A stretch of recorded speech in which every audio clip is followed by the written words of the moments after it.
दहेज, समाज क्या कहेगा। हमें तो आपकी बच्ची पसंद आ गई है। हमारे लड़के की कद काठी के हिसाब से देखे तो दोनों की जोड़ी बहुत अच्छी लगेगी। जैसा आप सही समझे। बेटा योगेश, तुम दोनों को अगर टाइम चाहिए तो आपस में अकेले में कुछ बात कर सकते हो। हम बाहर चले जाते हैं। जी पिताजी, जैसा आप कहें। योगेश और सविता को अकेले वक्त देकर सब वहां से चले जाते हैं। चाय कैसी लगी? चाय भी अच्छी लगी और आप भी। सच में? हाँ, मैंने तो फोटो देख के ही हाँ बोल दिया था। मुझे भी आप अच्छे लगे। आपको कुछ पूछना हो तो पूछ लीजिए, जैसे खाना बनाना आता है या नहीं, घर के क्या क्या काम कर लेती हूँ, वगैरह वगैरह। वो तो मेरी माँ आपकी माता जी से पूछ ही लेंगी। वो मेरा डिपार्टमेंट नहीं है। इधर योगेश और सविता जिंदगी भर का साथ जोड़ने की बात कर रहे थे। उधर सविता के पापा योगेश के पिताजी के सामने हाथ जोड़ के खड़े थे। देखिए, हमारा बेटा पढ़ा लिखा है, अच्छी नौकरी करता है। उसमें जितना पैसा लगा है कम से कम उतना तो मिलना चाहिए ना। 10 लाख से कम में तो नहीं हो पाएगा। बेटी हमारी बहुत होनहार है और 7 लाख भी तो कम नहीं होते हैं ना जी। अगर आप हमारी बेटी को शादी के बाद काम करने देंगे तो 3 लाख तो 6 महीने में ही कमा लेगी। हमारे घर में ये सब नहीं होता।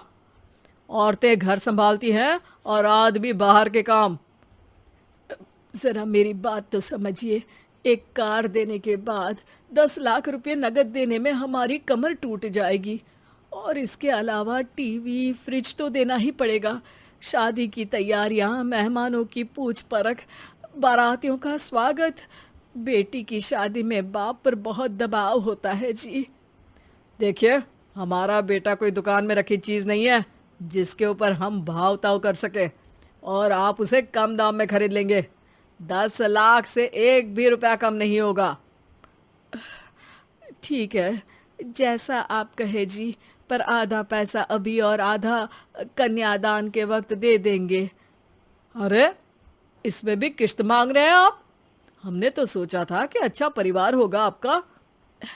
अच्छा ही परिवार है देवनाथ जी, पर पैसों की थोड़ी तंगी है ना, वरना सब ठीक ही है हमारे परिवार में जी।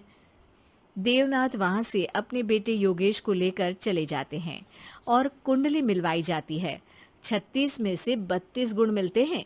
जल्दी शादी का मुहूर्त भी निकल आता है। अब कन्या को बुलाइए।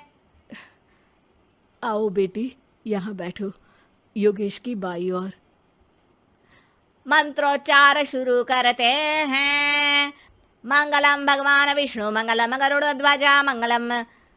सविता के पापा सविता और योगेश के बीच में जाकर बैठ जाते हैं। बेटी, तेरी माँ को यहाँ बैठना था, पर तेरी विदाई नहीं देखना चाहती होगी शायद, इसीलिए पहले ही चली गई।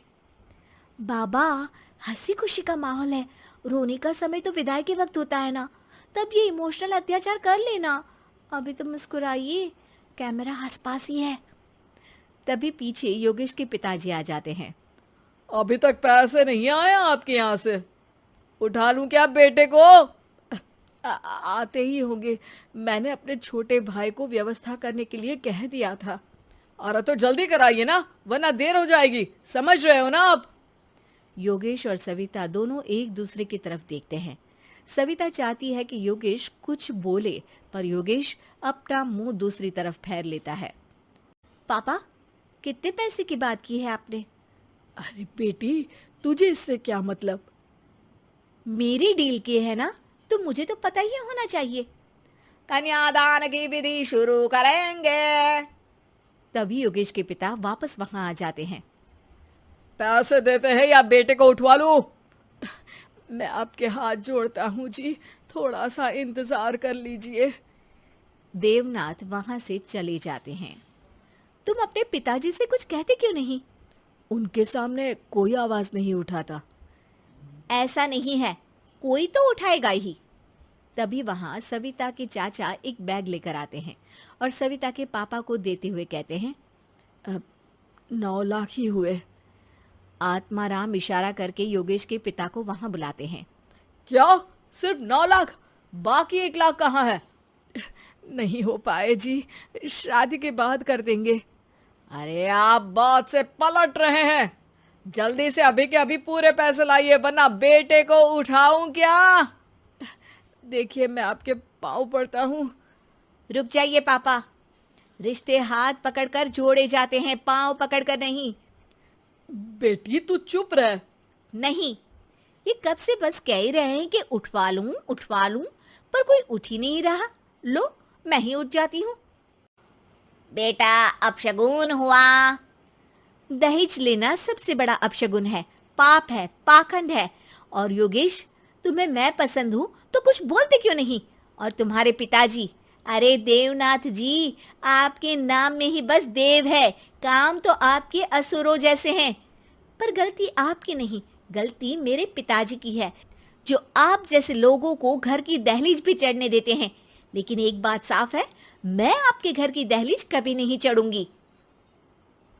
अरे बेटा, समाज क्या कहेगा? यही कहेगा कि सविता के भीतर की माँ दुर्गा जाग गई थी, जिसने पापा के खिलाफ, गलत के खिलाफ आवाज उठाई। आसपास के लोगों ने जोरदार तालियां बजाई। समाज की तालियों से पता चला कि समाज क्या कहेगा। समाज ने सविता की बात को स्वीकार भी किया और उसको अपने सर आंखों पर भी बिठा लिया। सविता के पिता में हिम्मत जागी और उन्होंने कहा, देवनाथ जी, आप कह रहे थे ना बेटे को उठा लूं क्या? उठा लीजिए। हमारी बेटी को आपका लड़का पसंद नहीं है और हमें आप